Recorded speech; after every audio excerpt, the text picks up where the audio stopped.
श्रीमद्भागवत महापुराण द्वितीय स्कंद प्रथम अध्याय। श्री भागवत ग्रंथ सार उद्देश्य लक्षण तार द्वितीय स्कंदे वर्णित दश अध्याये समापत ता मध्ये प्रथम अध्याये कीर्तन श्रवण द्वारे स्थूल विराट रूपे मन धारणा होइछि वर्णन हरिचरण चिंती ध्याने कोमल गभीर वचने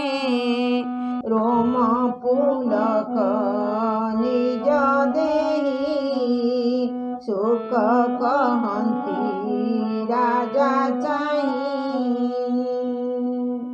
श्री शुक उवाच हे परीक्षित नृपवर गरिष्ठ प्रश्न तोहर पचारु जीव लोक हिते जे प्रश्न अछि तोर चिते हे आत्मज्ञानी कर सार एथे संसार उपकार श्रोतव्य प्रश्न अछि जेते आगम निगम कते सहस्र सहस्र प्रकारे प्रश्न जे अछि ए संसारे संसार करिबार आसे जेते अछन्ति गृहवासे इंद्रिय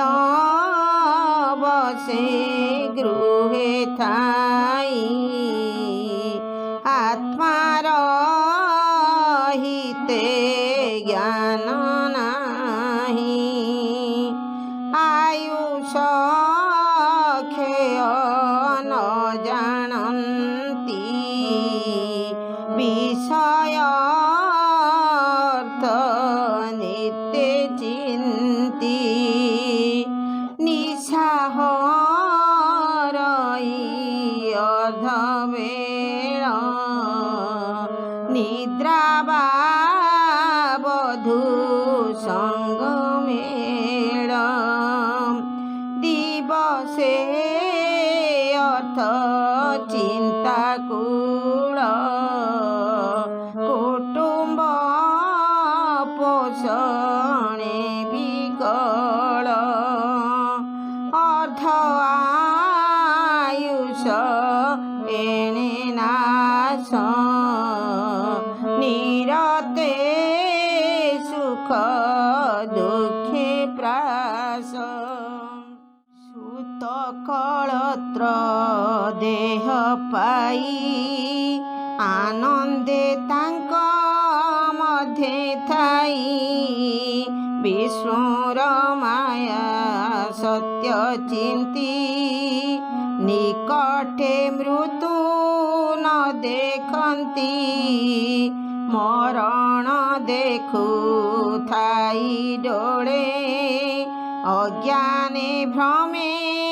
सुख बोळे एणु संसार प्राणींकर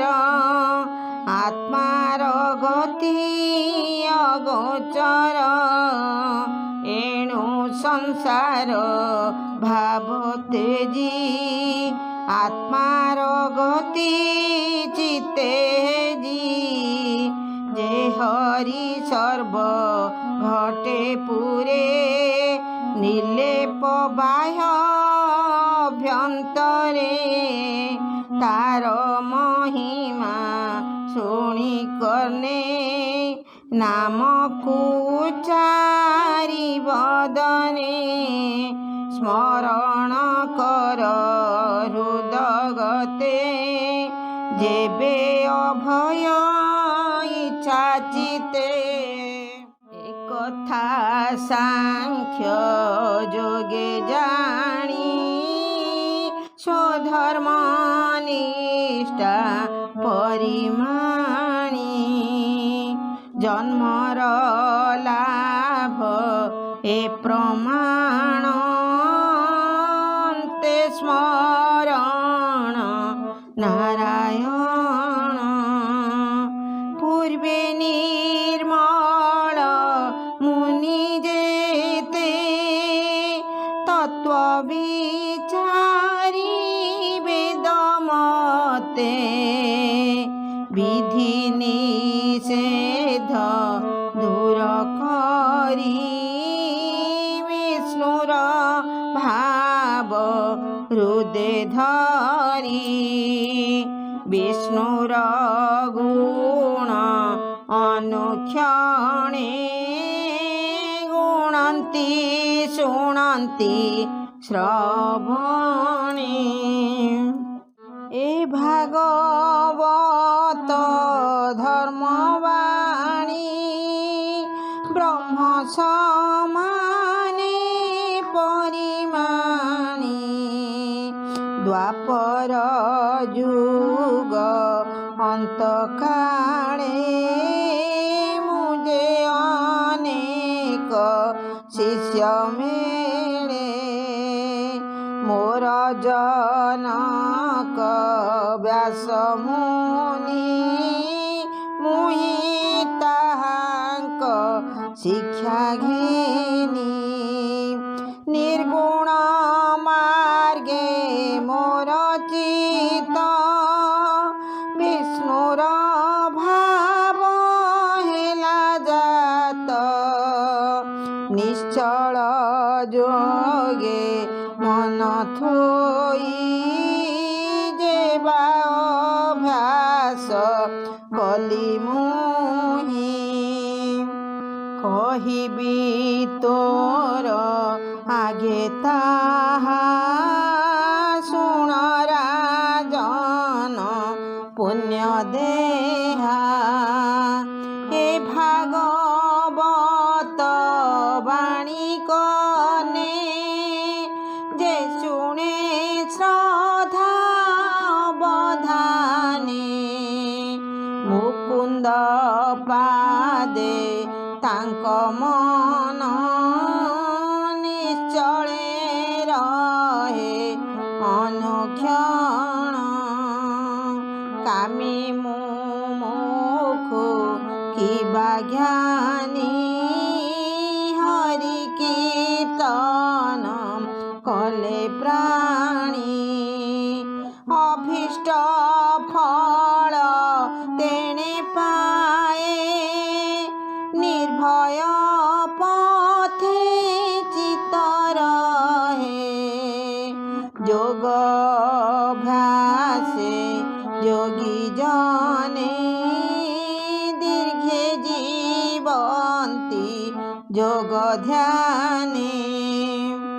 সে পুଣି কৃষ্ণ নাম মুখে কহନ୍ତି এককু আরকে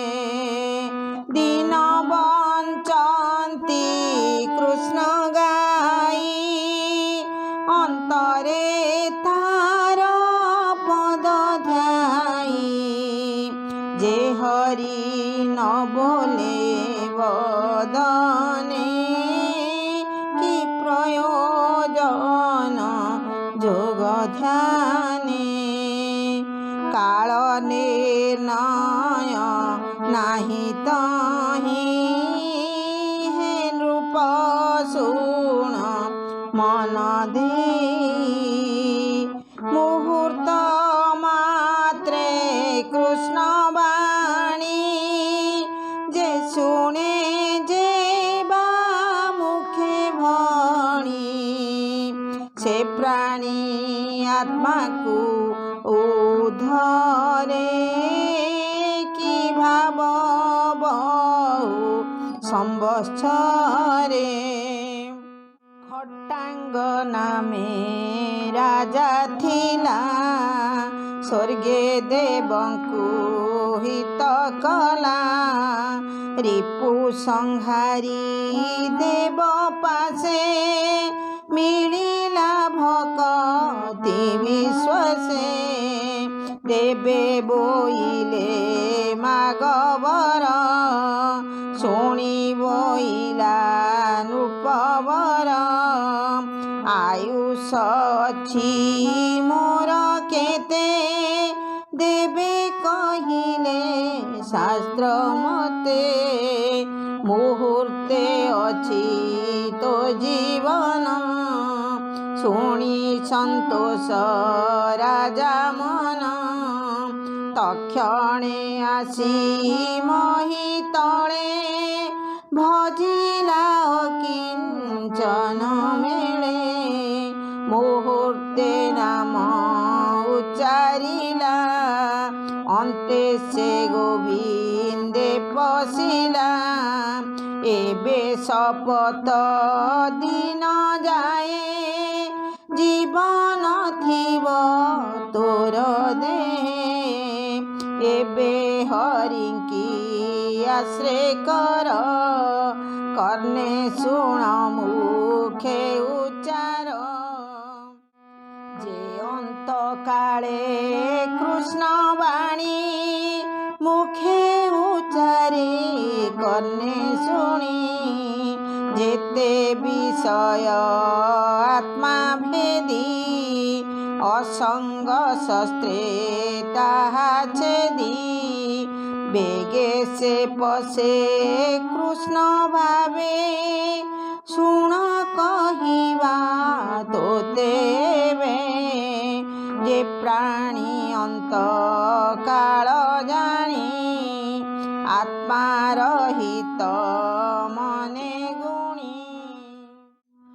ଘରୁ ବାହାର ହୋଇବନେ ତପ ଆଚରେ ଧୀର ମନେ ସ୍ନାନ ସାରି ତୀର୍ଥ ଜଳେ ଆସନେ ବସିବନି ଚଳେ ଏକାନ୍ତେ ଯେ ବିଧି ଆସନେ ପ୍ରଥମ ଆଶ୍ରମ ଲକ୍ଷଣେ ଅଭ୍ୟାସ କରି ଶୁଦ୍ଧ ମନେ ତ୍ରିବୃତ ବ୍ରହ୍ମ ସୁମରଣେ ପ୍ରାଣ ପବନ ଯୋଗେ ରୁନ୍ଧି ସକଳ ଇନ୍ଦ୍ରିୟ ନିରୋଧି ବୁଦ୍ଧି ସାରଥି ଆଶ୍ରୟ କରି ବିଷୟ ସମୂହ ସଂହରି কর্মে চঞ্চল মন বলে নিরূপী কৃষ্ণ পাদ তলে তার শরীর বয়বে চিন্তিব একে ভাবে মনকু নির্বিষয় করি সকল চিন্তা পরিহরি মন প্রসন্ন যেতেবেলে জ্ঞান প্রসরে শুনি চলে স্বভাবে মন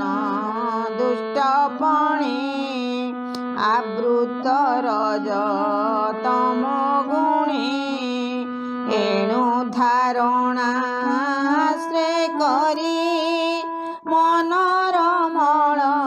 পপহরি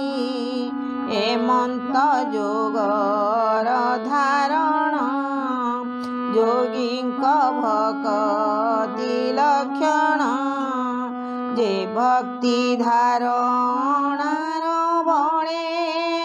যোগ প্রাপত অল্প কালে এমন্তে সুখ মুখ শুনি পরীক্ষ বলে মনে গুণী।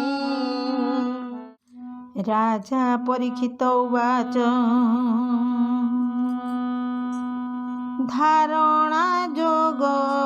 চিতে ধরি যে মন্তে তরে ব্রহ্মচারী যে মন্ত ধারণা নিশ্চল বেগে হরই মনুমল এ যোগ ধারণা স্বভাব যে শাস্ত্র মার্গে অনুভব গুরু বচনে কিবা জানি যোগ ধারণা পরিমাণী যেনে অভ্যাস প্রাণী করে যে মন্তে মনু মলহরে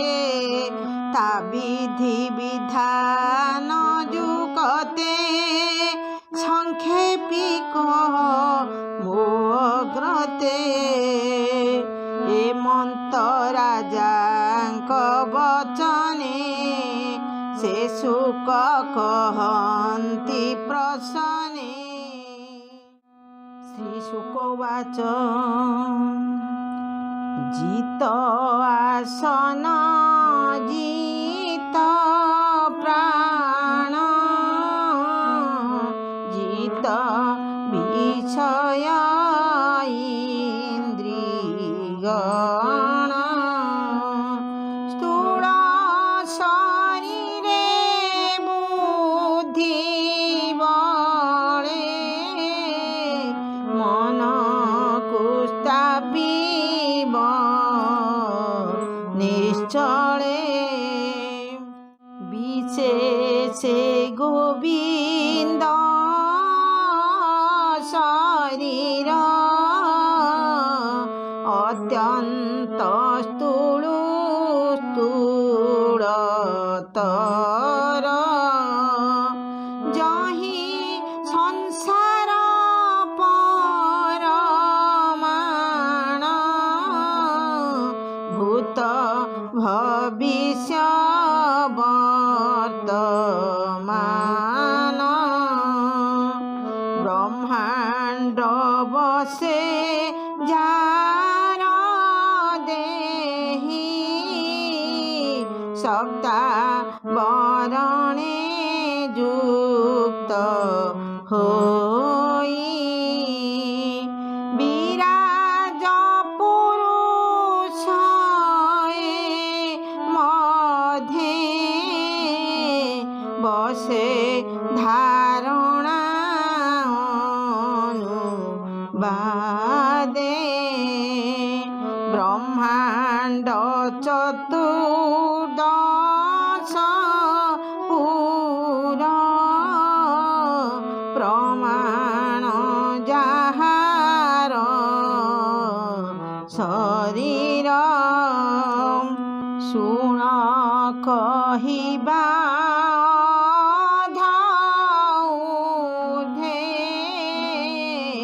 বিরাট রূপঙ্গ মধ্যে পাতাল বলি পাদমূল পাশ্নি পাদাগ্র তଳ চরণ গুল্ফ মহাতଳ জঙ্ঘ যুগଳ তଳାତଳ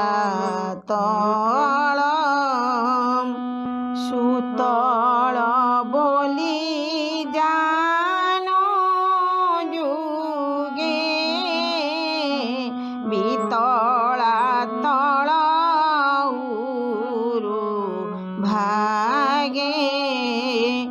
जघन देश महितल नाभि विवर नभ स्थल स्वलक हृदय रे बसे ज्योति समूह पर कासे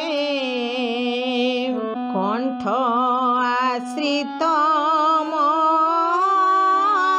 लोक बदने बसे जन लोक ललाटे तपलोक बसे सत्य कल्पित शिर देशे बासव आदि दिगपाल जाहार भुज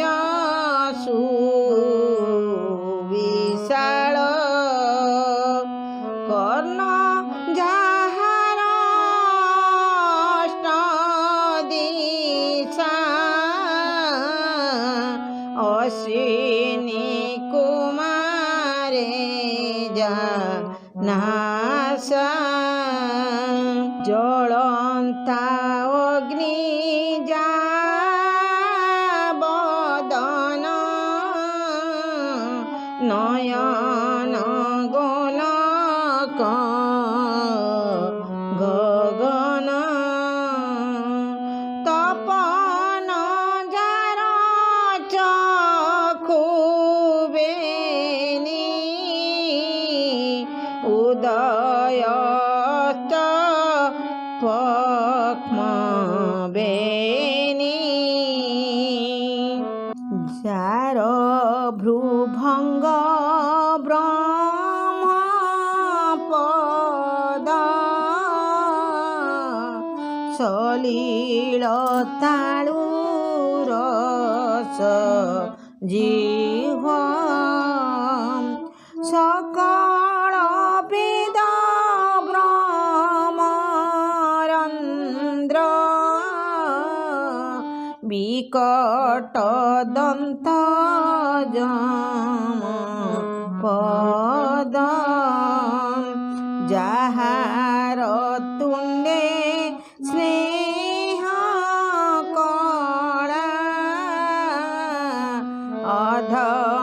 ऊर्ध्वरे दन्त माला जन उन्माद जार हास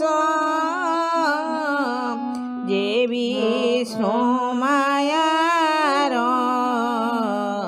प्रकाश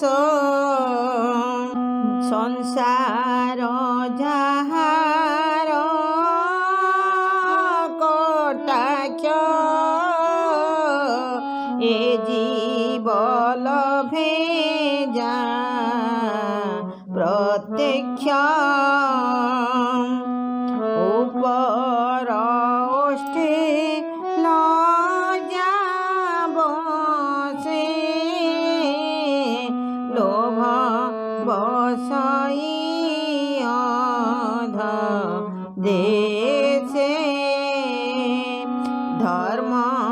बसई स्तन जुगे अधर्म बसे पृष्ठ भागे मेढ्रे बसई प्रजापति मित्रा वरुण कोशे स्थिति उदधि जाहार उदर अस्ति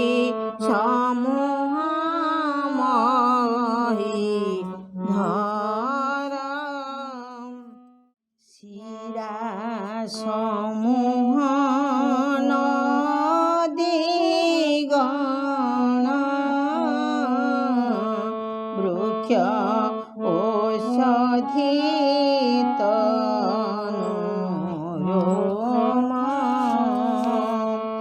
ଅନନ୍ତ ବୀର୍ଯ୍ୟ ଯହିଁ ବସେ ଶ୍ୱାସ ପବନ ଯାସେ ଯାହାର ଗତି ଜାଣ କାଳ ଜୀବ ସଂସାର ଯାର ଖେଳ ଜିମୁତ ଗଣ ଯାର କେଶ ସନ୍ଧ୍ୟା ଯାହାର ନିଜ ବାସ ପ୍ରକୃତି ହୃଦୟ ଯାହାର ଯାହାର ମନ ନିଶାକର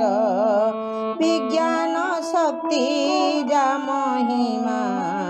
ଅନ୍ତଃକରଣ ରୁଦ୍ର ସୀମା କରଭ ସ୍ୱତର ନଖ ସମୂହ କରିବର ଯେ ପଶୁ ମୃଗାଦି ବିଶେଷେ ସର୍ବକଳ୍ପିତ ଶ୍ରୋଣୀ ଦେଶେ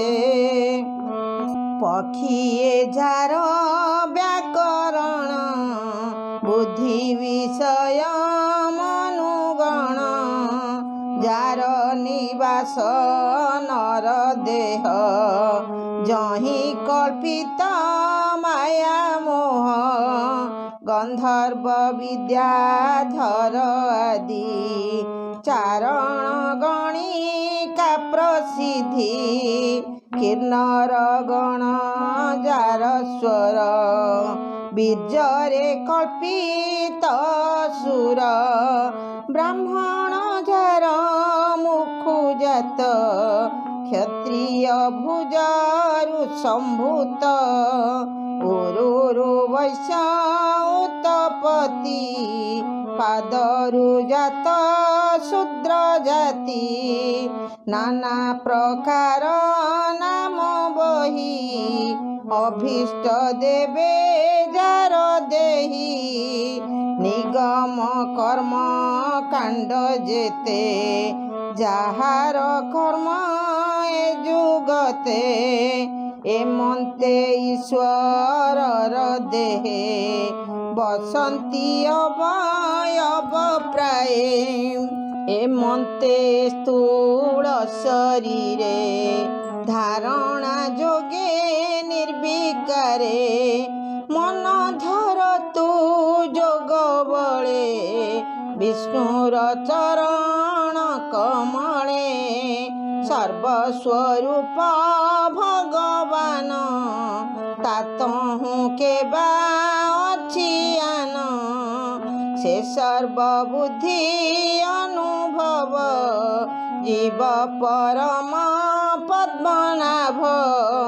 ସତ୍ୟ ପରମାନନ୍ଦ ନିଧି ତାର ଭଜନ ସର୍ବସିଦ୍ଧି ଜନ୍ମ ମରଣ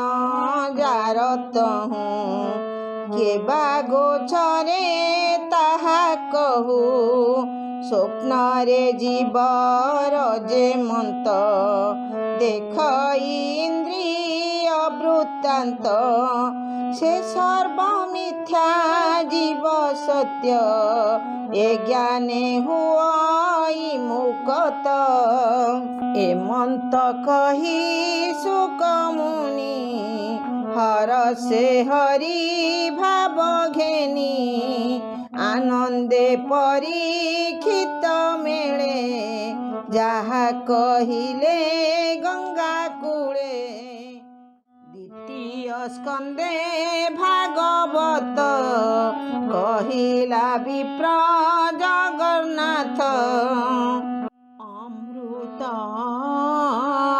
ବାଣୀ ରସମୟେ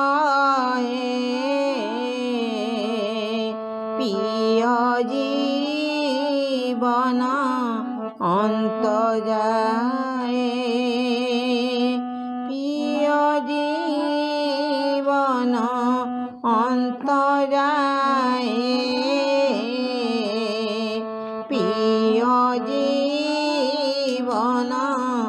অন্ত যায়। ইতি শ্রীমদ্ভাগবতে মহাপুরাণে পারমহংস্যাং সংহিতায়াং দ্বিতীয় স্কন্ধে মহাপুরুষ সংস্থানুবর্ণনং নাম প্রথমোধ্যায়।